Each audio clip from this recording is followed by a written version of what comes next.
We have Professor Swaran Singh, Center for International Studies at JNU, now joining us on the broadcast. Professor Swaran Singh, thank you for taking time out to be with us here on News 9. This meeting is of epic proportions and could really set the tone for Trump to strike more such deals after China. Absolutely, there is no doubt. United States and China put together constitute half of world's GDP, and both are leading trading nations in that sense. So they both have been weaponizing whatever their leverages are.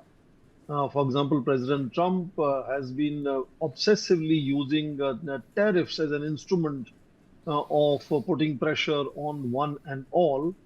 And lately, Chinese have also responded with their virtual monopoly on rare earth magnets and materials processing, particularly. And in that sense, they seems to be really brandishing their leverages against each other. But both also understand as being inordinately large-sized economies. For example, if Chinese economy today is about 19 trillion, the next largest economy, the third largest economy, is about 6 trillion, one third of the Chinese economy. So both are inordinately large-sized economies, and their saber rattling would have impact on the world economy and international trade as such. So in that sense, you notice that President Trump, right from his time in Malaysia and Japan, has been building up this momentum of him being someone who's able to cut the deal and sign framework agreements with several countries, moving all the way to meeting President Xi Jinping. And you just mentioned Chinese gesture of buying soybean, which they had stopped buying from United States and started buying from Brazil, is again a gesture of need to sort of understand. And I understand the NVIDIA CEO, Jason Huang, has just flown into South Korea. And the chips that NVIDIA makes are also an issue of tension. And Trump wants to make sure Chinese will buy that company's chips. And that company today is about $5 trillion worth of market cap it has. And it's an effort to find out how they can at least make gestures toward each other. But I don't think any breakthrough deal will happen because President Trump is meeting several, half a dozen leaders during the day when he's not attending the main regional meeting. So of course there will be a limited time between President Xi and President Trump. So they will clearly endorse the framework for their trade negotiations and trade agreement, giving a clear gesture that they are positively moving forward in resolving several of these issues. But we may not see a clear breakthrough in the meeting tomorrow itself. But the fact that two are meeting, this is the first meeting after President Trump took over the White House for his second term.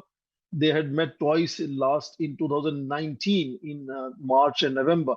And after that, this is the first meeting. And I assume it's at least going to set the atmospherics and send positive signals for stock exchanges and then investor confidence and so on. So we might see some positive photo ops and some positive statements coming out of that meeting tomorrow. And would you, in that sense, when India is watching all of this unfold in South Korea, in Busan, how does India, in that sense, progress from here in terms of its own approach to its own deal with the US? The trade negotiations with India can be seen both as positively impacted because President Trump is building a positive environment around him as he goes to meet Xi Jinping.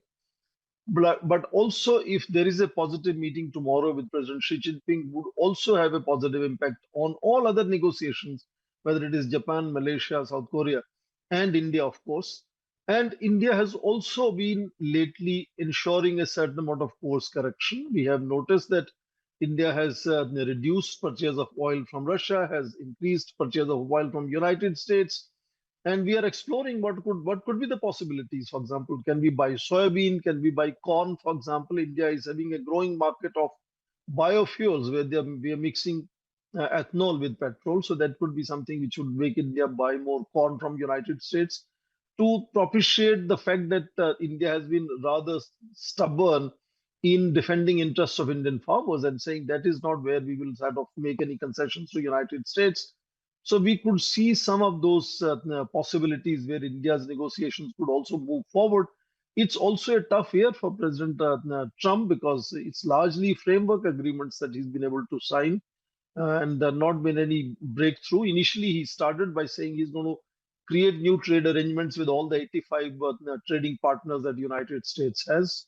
In that sense, I think it's also important that President Trump realizes that the ultimate negotiations must be guided by interests of both sides when they are negotiating, and it can't be my way or highway kind of approach.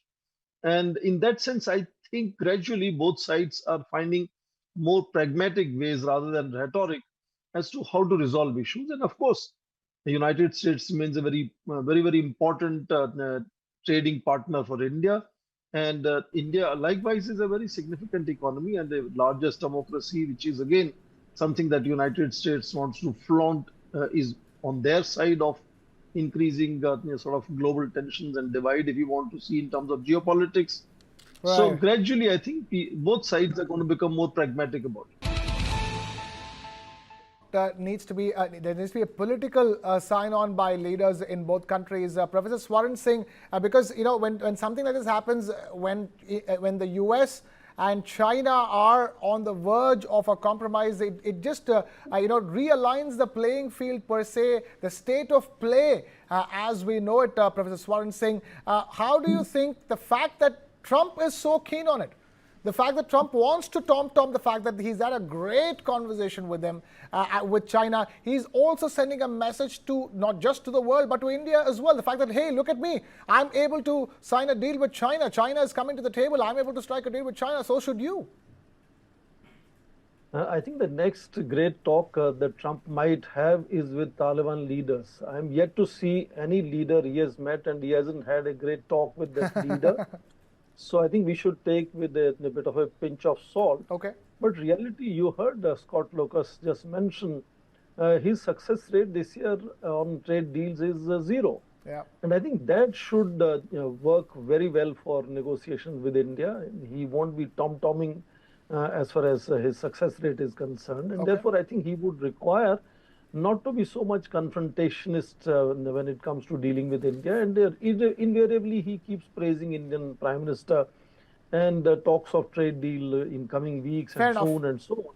Fair enough. Which means that we are not to be in sort of really much worried about what is going to happen in trade negotiations. We are not doing too bad compared to other interlocutors that he's dealing with. It's a landmark development with some very